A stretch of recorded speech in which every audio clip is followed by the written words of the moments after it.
The proposed revision of the Unitarian Universalist bylaws identifies 6 values centered in love and inseparable from each other. On the 4th Sunday of the season, we call to mind the 4th value, transformation. We adapt to the changing world. We covenant to collectively transform and grow spiritually and ethically. Openness to change is fundamental to our Unitarian and Universalist heritage, never complete and never final.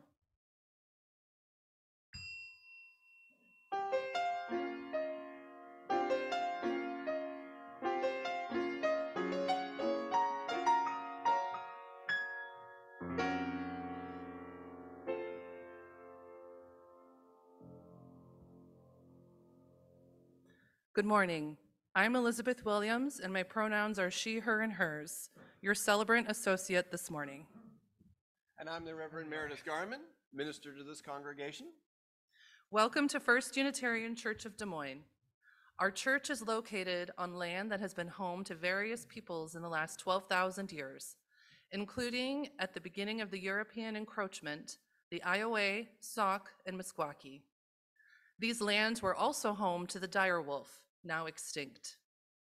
As we enter this space, the ghosts of humans and other animals past are among us.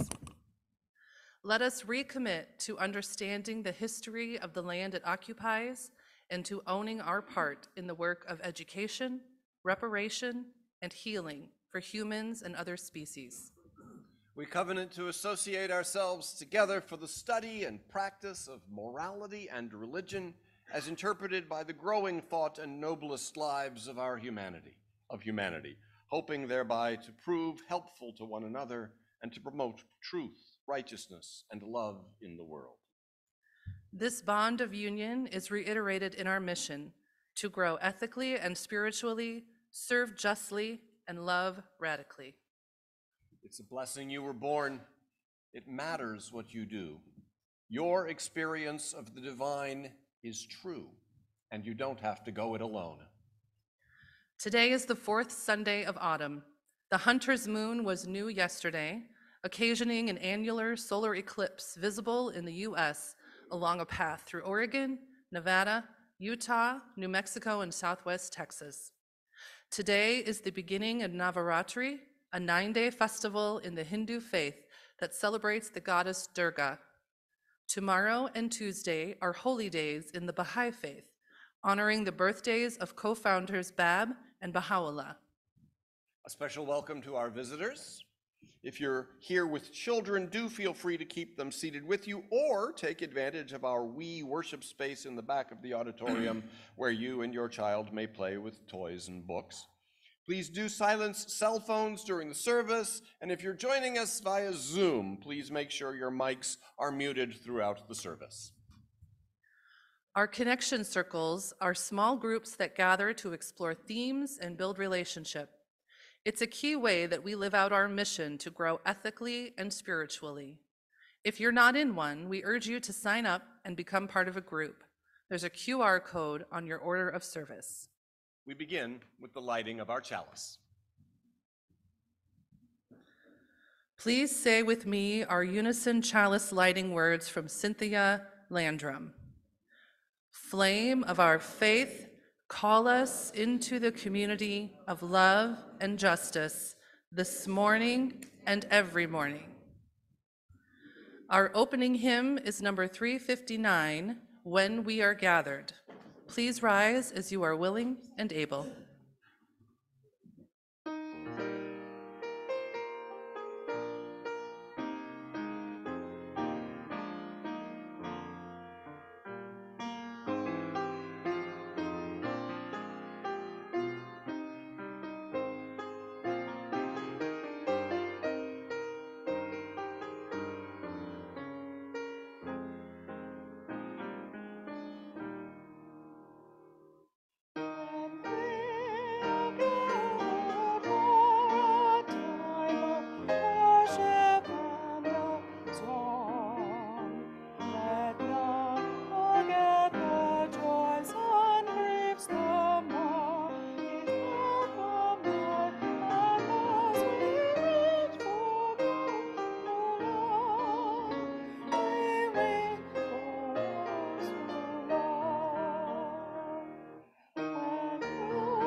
Good morning. I'm Bruce Martin, he, him, his. Several years ago, I noticed out in what is now Griffin Hall a vertical chart of the power structure in the church. At the very top was the congregation. Right below that, the board of trustees, and then the staff, headed by the minister. Isn't that always the way? The minister is the head. Yeah. That's never the way. Very good. Also, as usual, at the very bottom, almost at the floor, in fact, maybe beneath the floor, was the piano player. That's why I figured I needed some help today from somebody with more clout, more credibility, or something. Whatever, Bruce. Hello, I'm Becky Evans, she, her, hers. Bruce asked me to join him today to shine a little spotlight on a group here within the church called the Feds. Now, Feds normally has a very negative connotation, but at First Unitarian Church, Feds stands for Feed Each Deserving Soul, or stomach if you prefer. I've had the pleasure of being part of Feds since it started. I used to come to these events in order to escape my colicky baby, my exhausting toddler, but now I'm lucky enough to be able to serve food to the homeless alongside my 16-year-old son. Feds has been serving up well-received meals for over 15 years now, and at various times I have cooked pork, I've steamed broccoli, baked cookies, and shopped for buns and bananas. Bruce, how many meals would you say that the Feds has provided for deserving stomachs? I would say since 2008, we've served well over 40,000 meals. And we're still counting every month. During the COVID pandemic, the Feds persisted. Even when we couldn't serve directly, we delivered food to the shelter, and for the months when that proved impossible, we sent money for food. Our limited but mighty crew of volunteers have been great to work with, reliable, adaptable, and always willing to do more, especially now that we're back in action fully.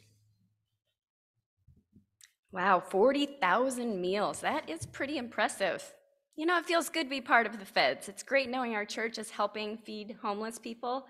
But do you know what else I really love about being part of Feds? Maybe the looks you get when you pile your shopping cart with bananas. Sort of like when people say to me, "Oh, that's a lot of beans," or "You must love pork," when I've got enough for 200 people in my shopping cart. Yes, that is always fun. But I love that I get to help the church do great service, but I don't have to attend meetings. Bruce, can the Feds use more volunteers who don't want to attend meetings? We certainly can.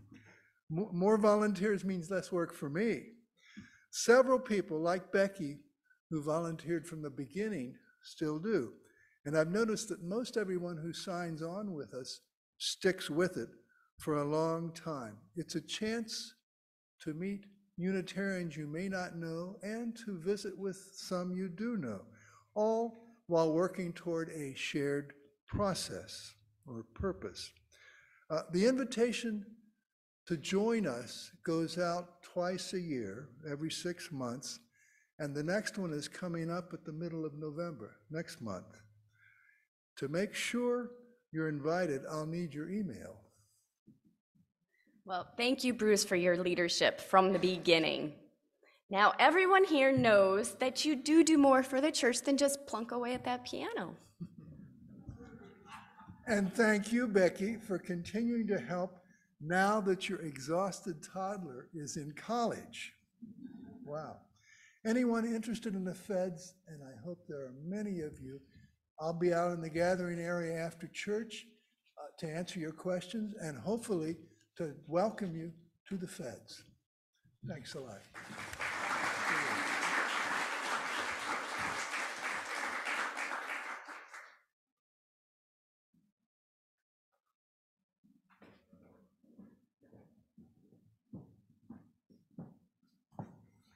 Good morning.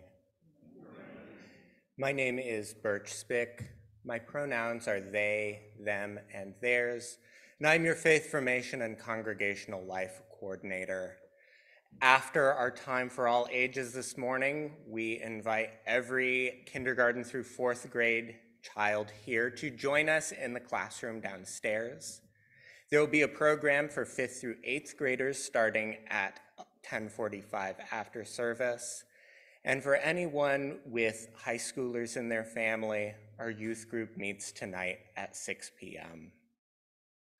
Our story this morning is Mistakes by Colleen McDonald. Carrie's eyes filled with tears as soon as she saw the homework assignment her teacher returned to her. Oh, what did I do wrong this time? She thought. Miss Holt's fire engine red markings signaled Carrie's mistakes like a siren. Carrie stuffed the paper in her desk without even reading her teacher's comments. English had always been Carrie's best subject. But then she got Mrs. Holt for a teacher. Carrie's mother was a reporter. Her father helped Carrie's class with school newspaper. Carrie knew she was a good writer, too.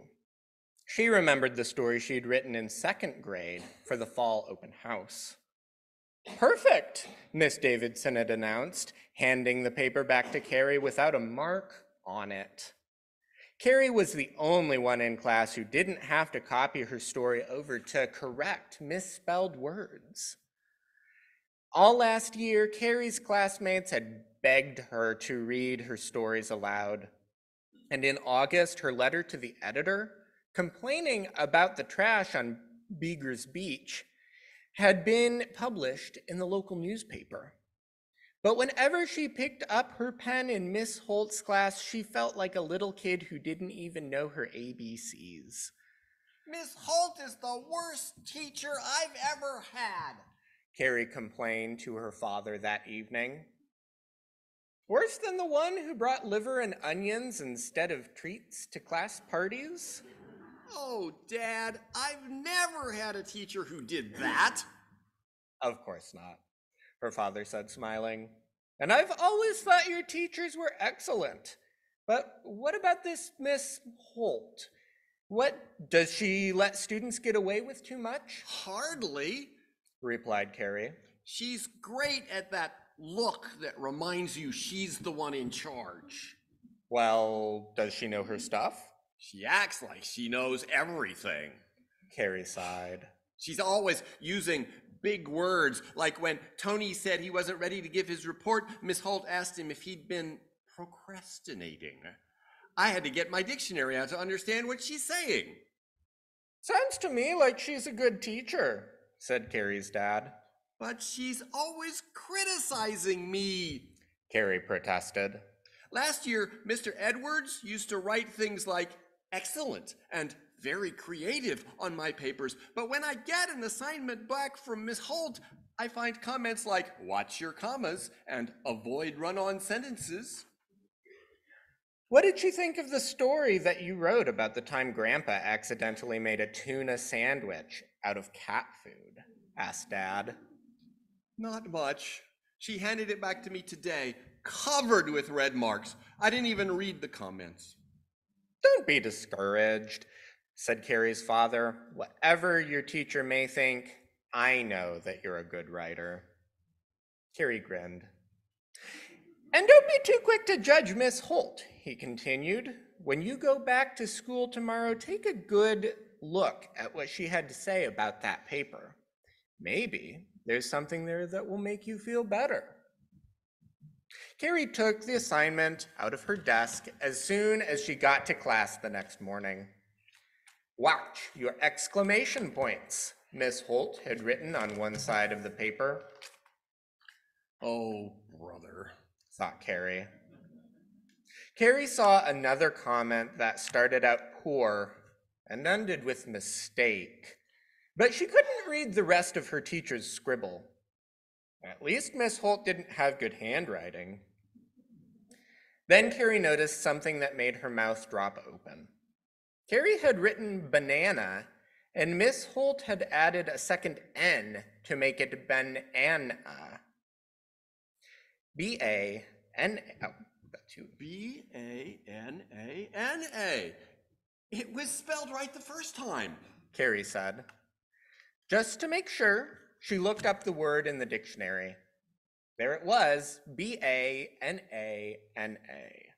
Miss Holt had made a mistake. Carrie couldn't wait to tell her. During seat work time, Carrie quietly walked up to Miss Holt's desk. Miss Holt, on this paper you gave back to me, you circled this word as a mistake, but I spelled it right. See, there isn't supposed to be another N in banana. Miss Holt looked down at the assignment. Carrie didn't know what she had expected her teacher to do, but she certainly wasn't prepared for what happened next. Miss Holt smiled. I stand corrected, she told Carrie. That's it? Carrie asked. Don't you want to check the dictionary? I bet you've already done that, said Miss Holt. Carrie nodded. You know, Carrie, that's not the first mistake I've made in class this year, and it won't be the last. I count on bright students like you to let me know when I make a mistake. Right? Me? You mean you think I'm smart? Of course. Then why do I get so many marks on my homework papers? You're a good writer, Carrie, said Miss Holt. I figured you already knew that. I'm not here to pat you on the back. I want to help you keep learning so that you can become an even better writer. I never thought of that. Carrie was speechless. Okay, Carrie said finally. but I need to know what this says. I couldn't read your handwriting. Carrie showed the teacher her scribble. It says, Miss Holt exclaimed, poor Grandpa. I won't make that same mistake. It wasn't till she was back in her seat that Carrie noticed a little arrow at the bottom of her paper. She turned the paper over. Miss Holt's ruby red writing glowed. Thanks for the laugh. This essay is good enough to submit to the Scholastic Story contest. We'll sing the children out now with the children's benediction pasted in the back of your hymnals.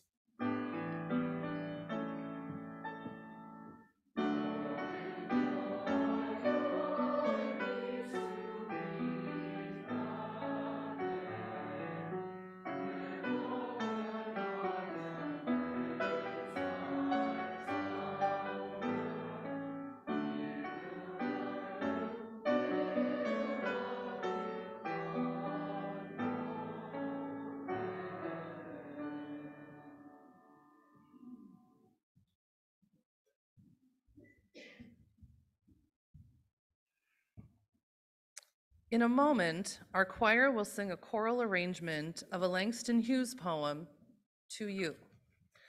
Langston Hughes said that he wrote this poem especially for CORE, the Congress of Racial Equality. CORE was founded in 1942 by an interracial group of students in Chicago. CORE pioneered the use of nonviolent direct action in America's civil rights movement and provided advice and support to Martin Luther King during the Montgomery bus boycott. The poem begins with intimations of an idyllic scene, sitting, dreaming, reading. As we read, though, we learn. And as we learn what isn't so idyllic, this problem world. So when Hughes invokes the dream of vast horizons of the soul, he does so against the context of all the world's problems. These are no dreams of individual bliss. They are dreams of human togetherness, dreams of peace and justice manifest in our togetherness, dreams of making our world anew, No one can do this alone. Thus, the poet calls on us, fellow dreamers of a more peaceful and just way of being together, to share in the dream and to share in the work of realizing it. To You by Langston Hughes. To sit down and dream, to sit and read, to sit and learn about the world outside our world of here and now, our problem world. To dream of vast horizons of the soul through dreams made whole, unfettered, free, help me. All you who are dreamers too, help me to make our world anew. I reach out my dreams to you.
Thank you, Karen, choir, and Bruce. I do hope someone's at work making a new chart showing Karen, choir, and the Bruce somewhere in the upper half, at least.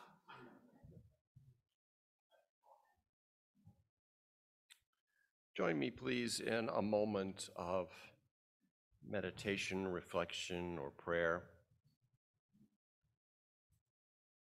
Dear ground of being, reality of joy and pain. The Hamas attack on Israel weighs heavily on our hearts this week. Writer Helen Lewis puts it to us straightforwardly.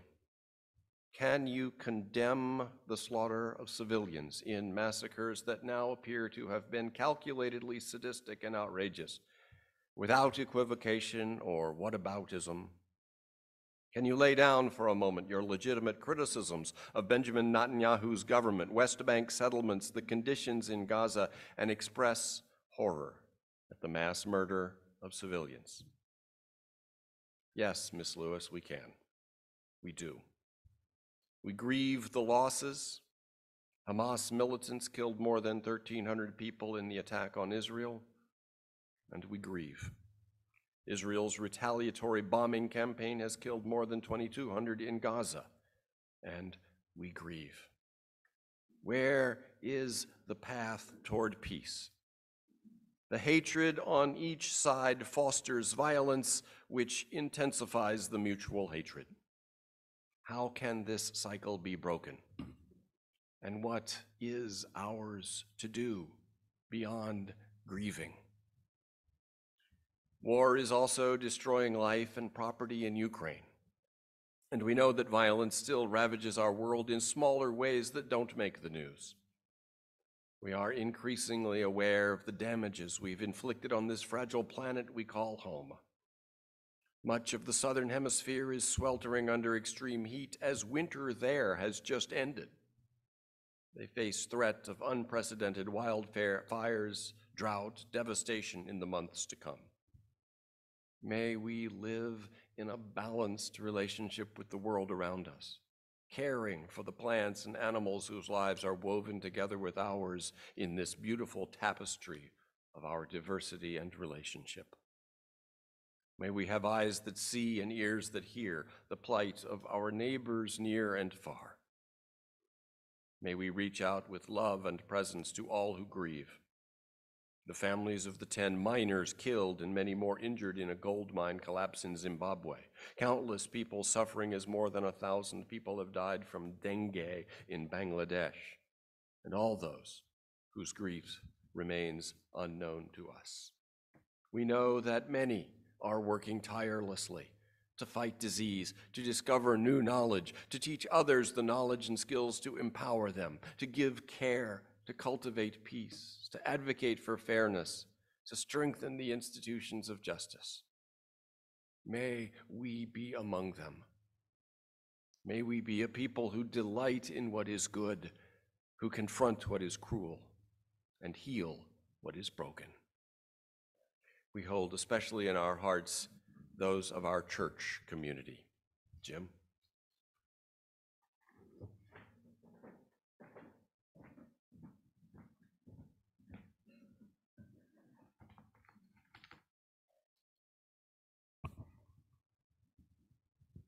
I'm Jim Carty from Pastoral Care. As a community of human hands, human hearts, inclusive also of beloved non-human animals among us, we come together to share our laughter and our tears, and to bear witness and to minister to one another as we struggle with life's sorrows and celebrate life's joys.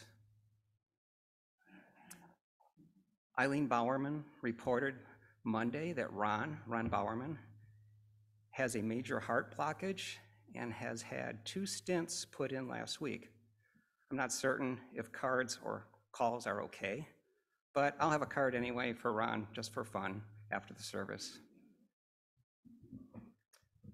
Jim Bush is in the hospital with 4 fractured ribs after a fall. He will be going to a rehab facility when dismissed from the hospital. He is not ready for visitors, but would welcome cards of cheer. His sister is here to help and will deliver the cards from his home to him. Sathish Adepu is scheduled for back surgery on October 12th. I guess that has been passed, and could use your caring. He welcomes cards. Alma Hatfield is awaiting knee replacement around Thanksgiving and is homebound until then.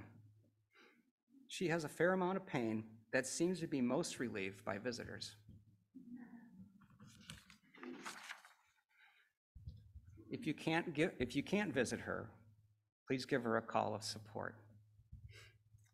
This is a reminder that a celebration of life for Jane Bell will be on Sunday, October 22nd at 2 p.m. here at the church.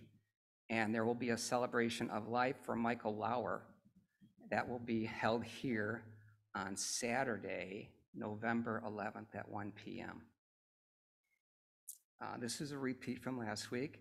It is with both joy and sorrow that the McClurkins, Devin, Jean, and Olson announced that they are going to be moving to Boston, Massachusetts in November.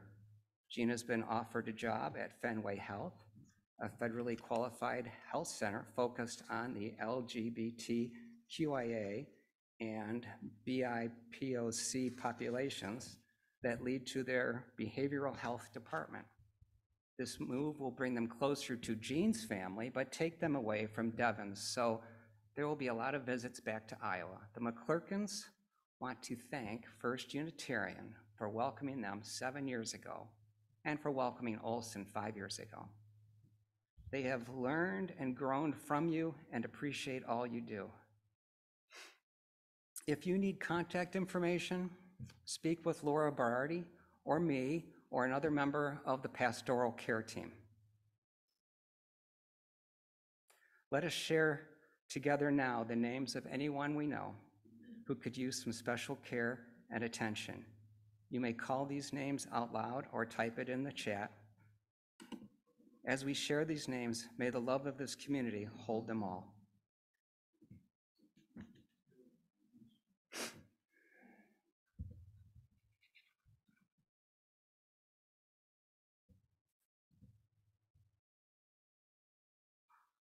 May the light of our community shine on the broken places of the world. May the work of our hands and hearts support, aid, and comfort all those who hunger, who thirst, who cry out for justice, who yearn for peace. May we never look away when we are needed. May those who are grieving be comforted. May those who are tired find rest. May the broken places be healed. May those who are filled with joy and laughter be abundant. We light 3 candles. One is for the joys and sorrows shared aloud. One is for those shared in writing, and one for those held silently among us. All of these we hold in our hearts for a moment of silence.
Amen, and blessed be. Our song response today is number 1031.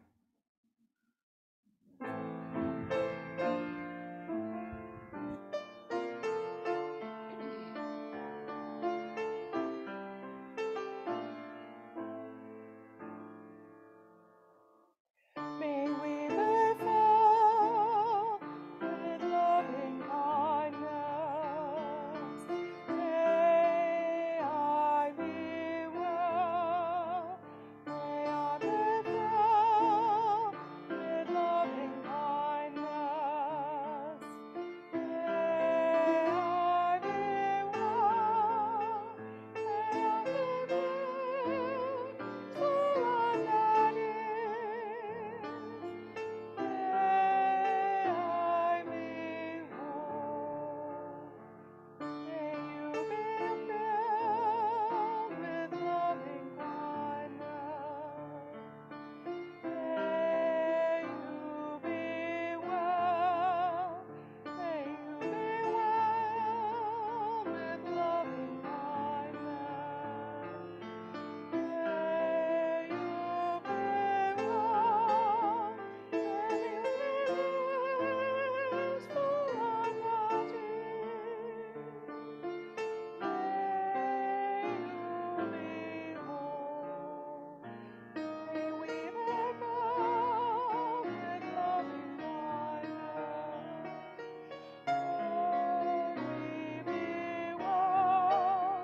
May we be peaceful and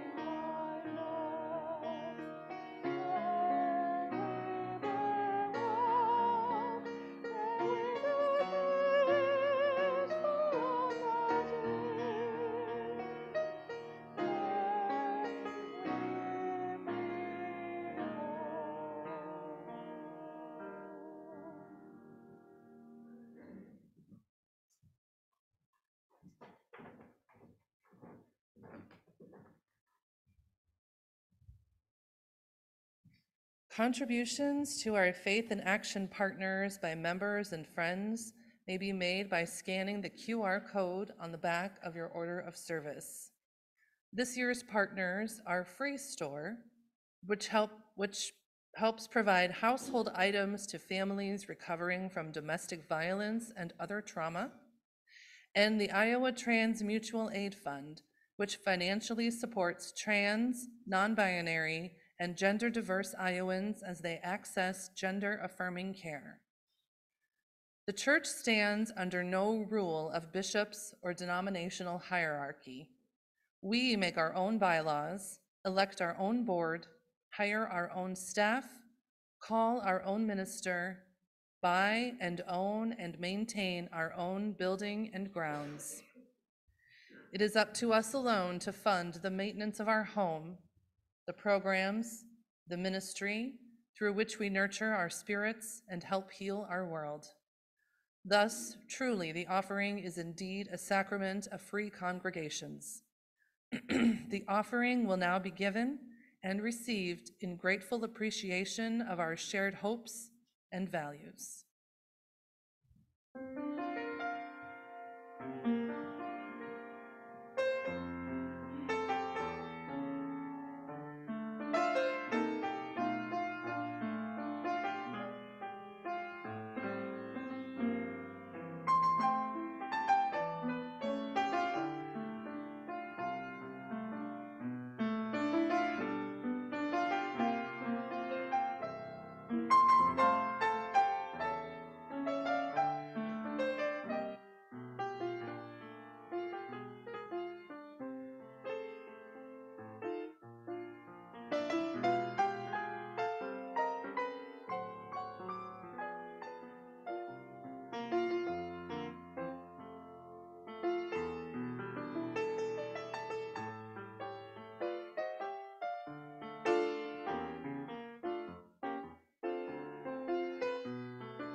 Shakespeare's play, The Merchant of Venice, includes the speech that has, for the last 400 years, been the paradigm for the case of mercy.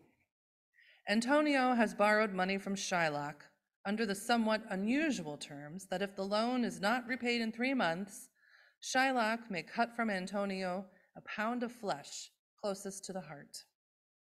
3 months pass, and Antonio cannot repay the loan, so Shylock intends to collect his pound of flesh.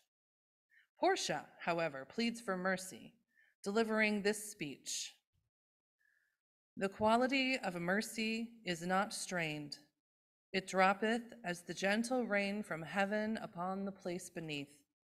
It is twice blessed. It blesseth him that gives and him that takes. 'Tis mightiest in the mightiest. It becomes the throned monarch better than his crown. His scepter shows the force of temporal power. Awe and majesty, wherein doth sit the dread and fear of kings. But mercy is above this sceptered sway. It is enthroned in the hearts of kings. It is an attribute to God himself.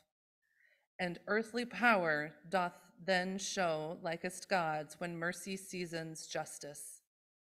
Therefore, Jew, though justice be thy plea, consider this, that in the course of justice, none of us should see salvation.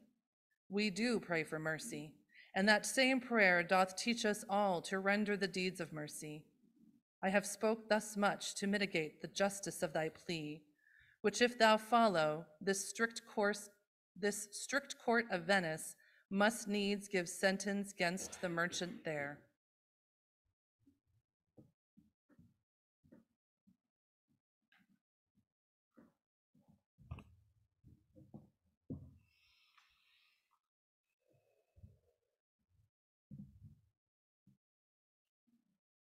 Justice is our theme of the month for October.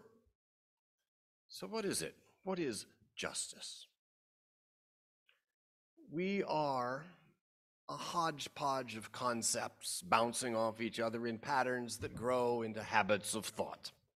We are also bodies and bodily needs and emotions and emotional triggers and reactivity and ego defense mechanisms, elaborate and complex. We are all of that.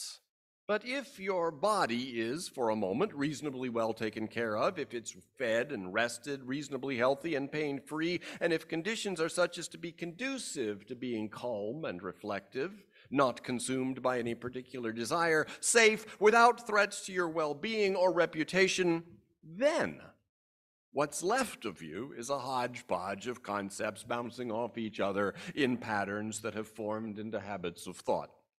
And those concepts we carry around, those concepts that constitute us when we're healthy, safe, and calmly reflective, those concepts aren't always all that consistent. When this is exposed, we experience cognitive dissonance.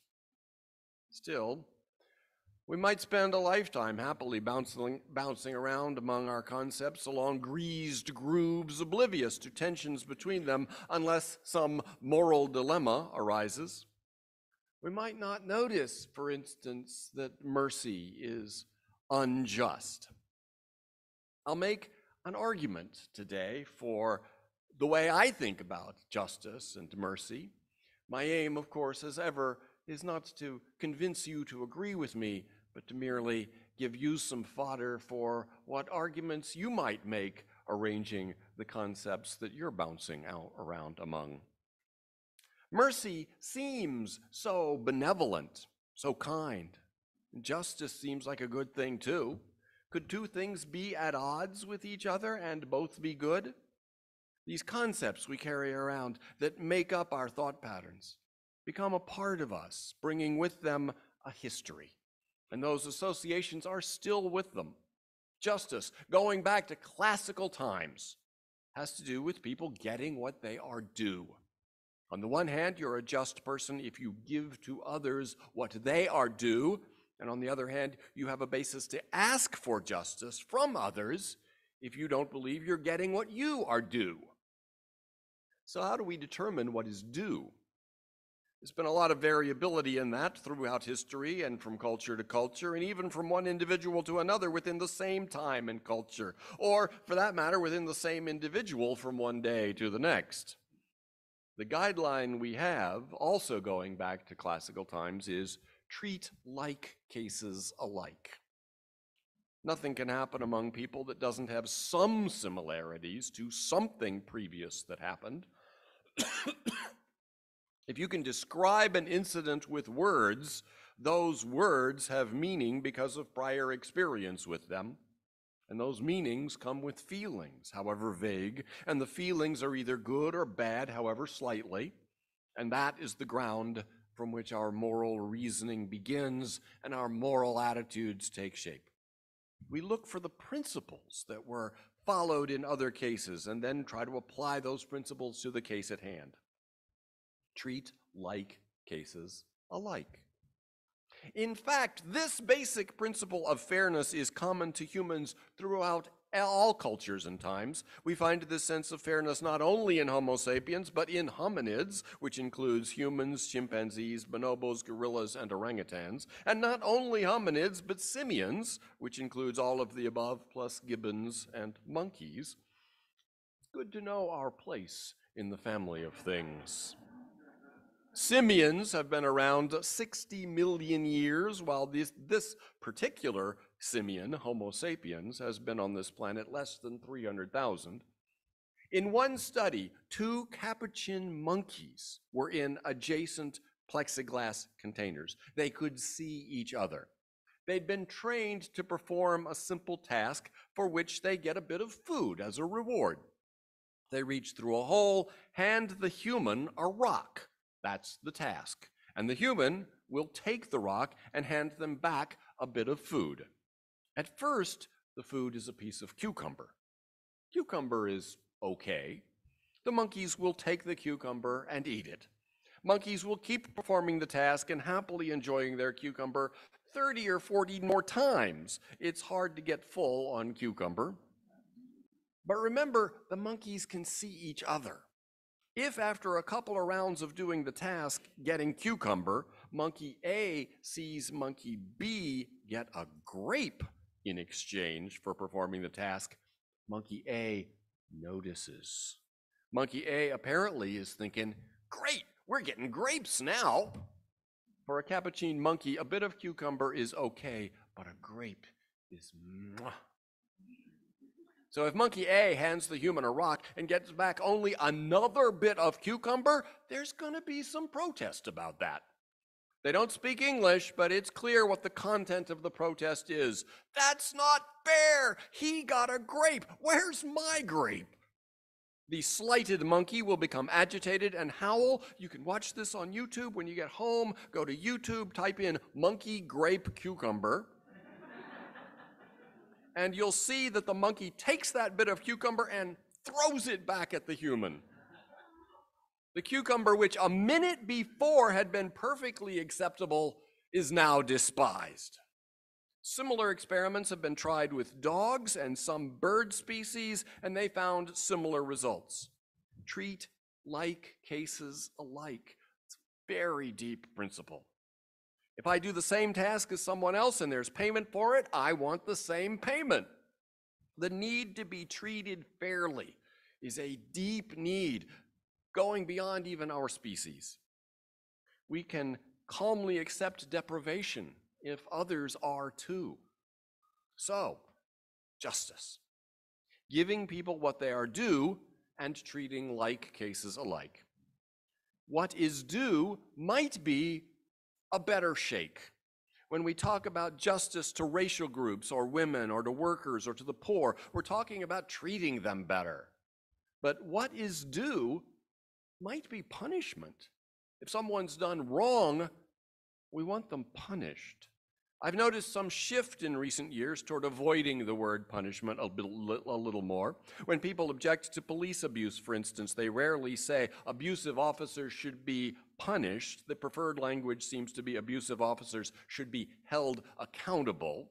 Accountability could take the form of punishment, and that's the form that usually seems to be implied, but I do appreciate leaving the door open for non-punitive forms of accountability. The movement for restorative justice is all about accountability and restoring relationships, but without jail or prison or heavy fines. Still, some cases arise that reveal a felt need to punish goes deep in at least us humans. The case of George Tyndall was a reminder of that this week. George Tyndall was a former gynecologist at USC accused of sexual misconduct toward a generation of women students at USC. The university earlier had paid out $1.1 billion in settlement, the largest in higher education history, and Tyndall was set to stand trial on sex crimes stemming from his treatment of 16 former patients, a subset of hundreds of women who had accused him of inappropriate touching, harassment, and other misconduct during a tenure at the campus health clinic that stretched back from the late 1980s to 2016. And then George Tyndall, out on bail, died in his home a little more than a week ago.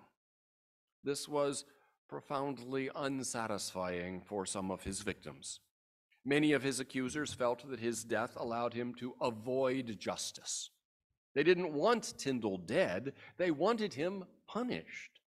Even if some of them might have wanted the death penalty for him, and I don't know that any of them did, but if they had, what they would be wanting would be death as punishment, not death from natural causes, which is what the coroner reported and which felt like cheating his way out of the punishment that would have represented justice.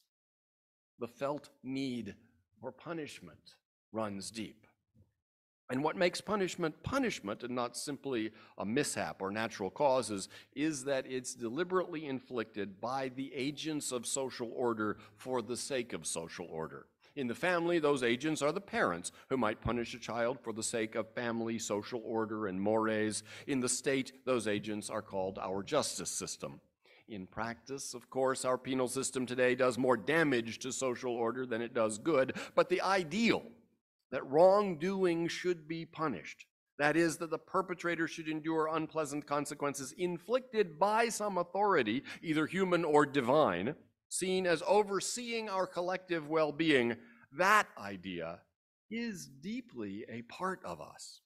It's in there. Determining what punishment is due involves an evolving system of trying to treat like cases alike. Relevantly similar crimes, we feel, should get relevantly similar punishment.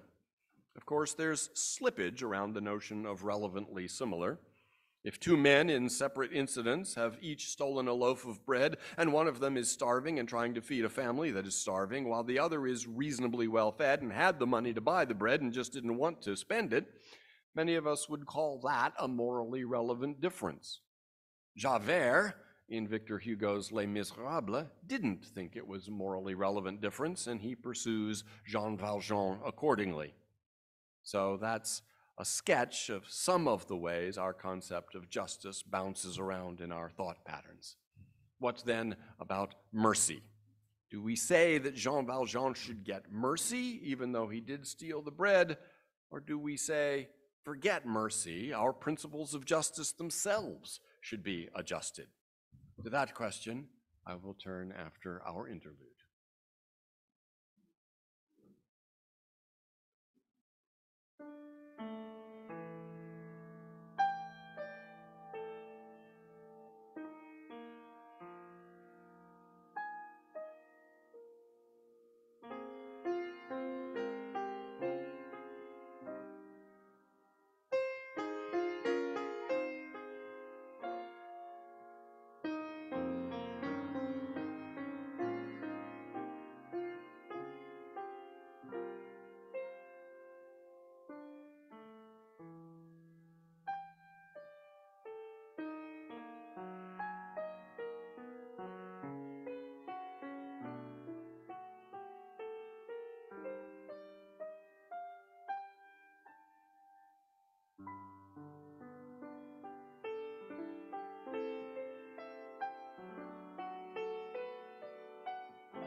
So does Jean Valjean get mercy? Or do we just adjust what justice requires and give him a better justice than Javert thinks?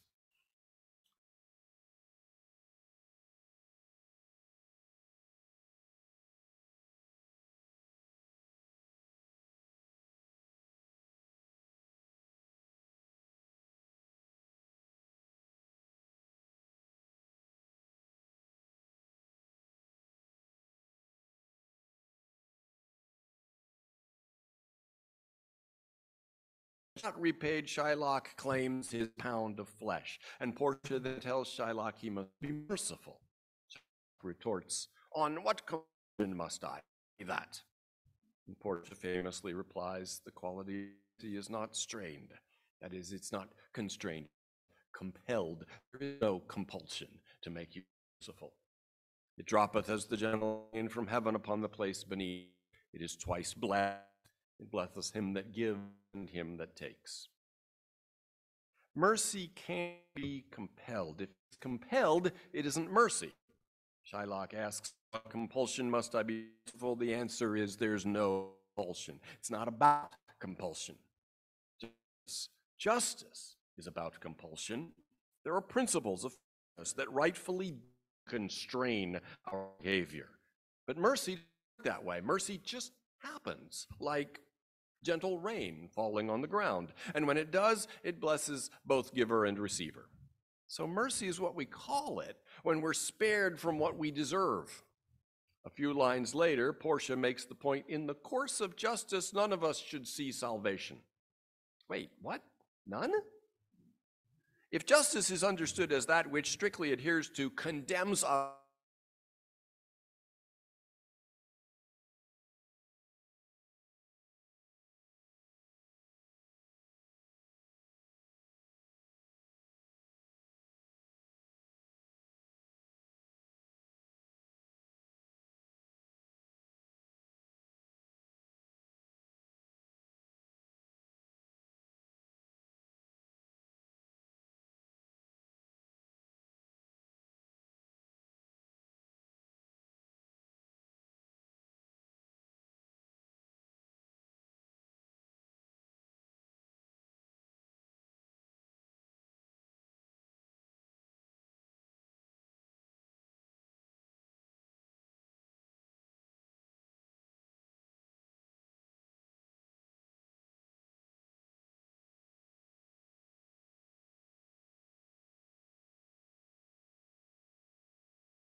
slowly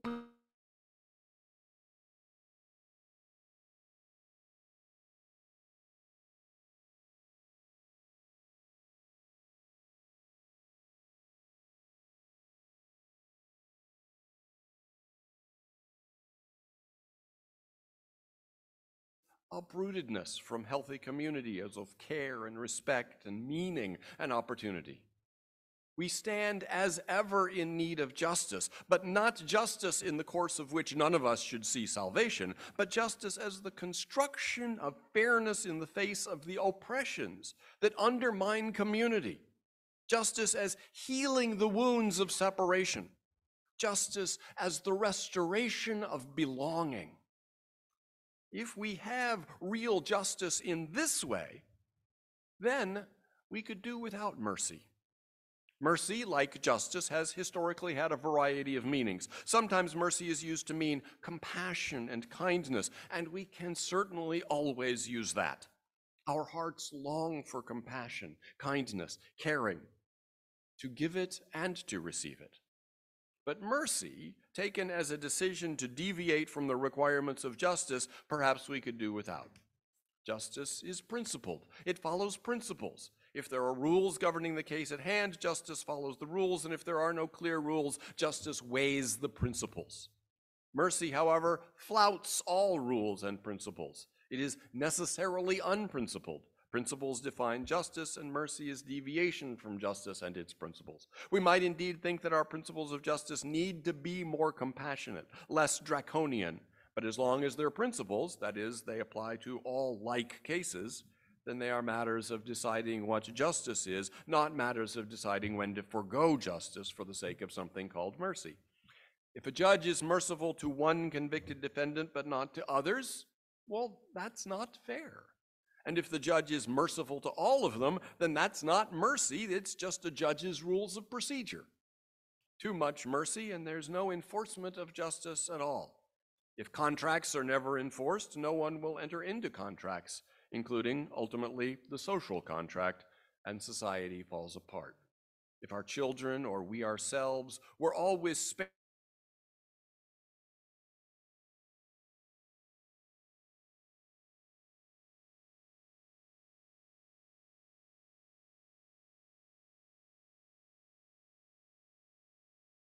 and play, making in merchant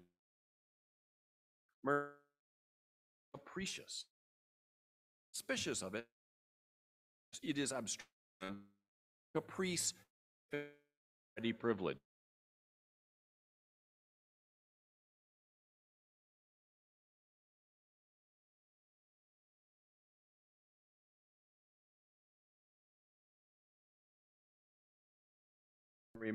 Higher rate peer schools in the United States.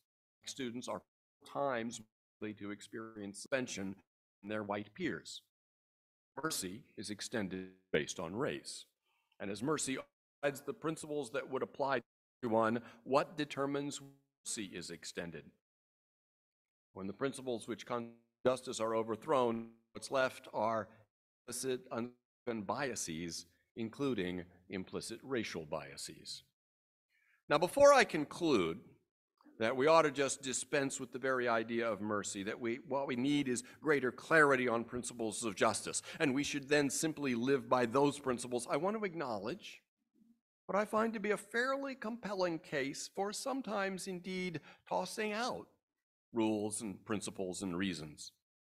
Back in 1985, California writer Ann Herbert wrote an article for the Whole Earth Review. It was titled, "Random Kindness and Senseless Acts of Beauty." Her phrase caught on. It very cleverly turned on its head a phrase we had all heard too much in the news: random violence.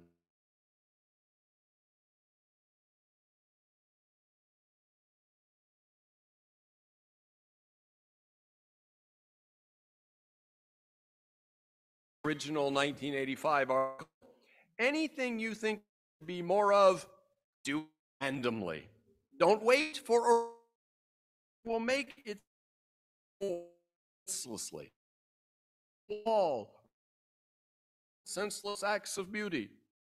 I used to have fantasies of positive vandalism, breaking into the school and painting a dirty room colors overnight, fixing broken glass in people's houses while they're gone, leaving full meals on tables in the struggling town.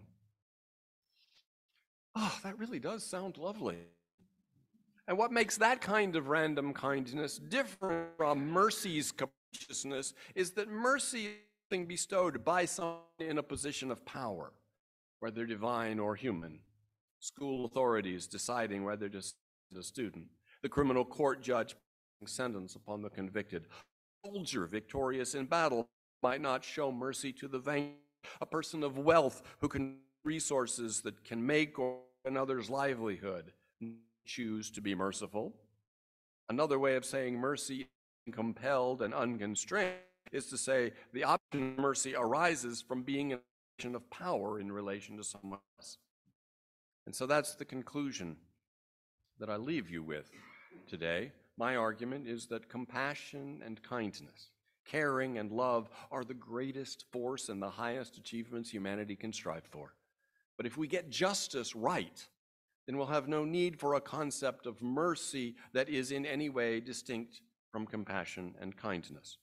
And if you're not in a position of exercising power over, then some randomness, some caprice, just following the whims of impulses to kindness can also be a beautiful thing, blessing indeed the one that gives and the one that receives. May it be so. Amen.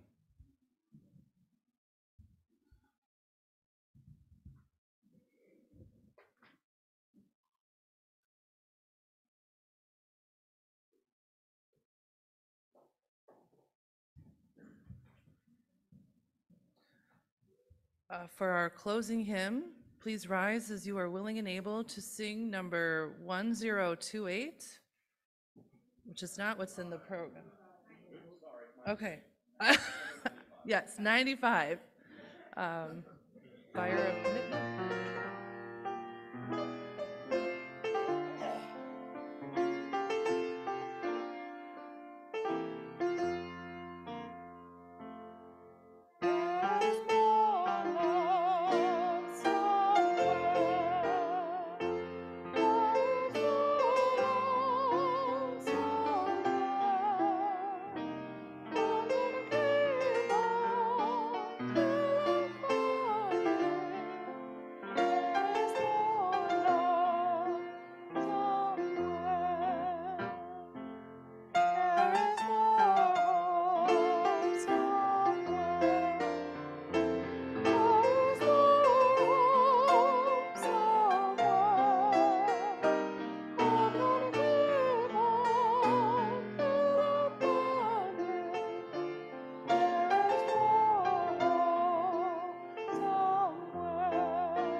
Please say with me our unison chalice extinguishing words.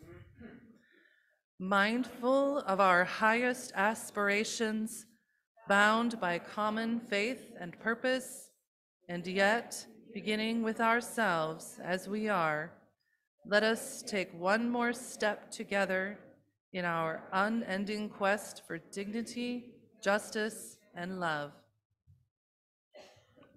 I bid you attend to principles in the exercise of your power. Attend to compassion and kindness, and every once in a while, a little randomness. Go in peace.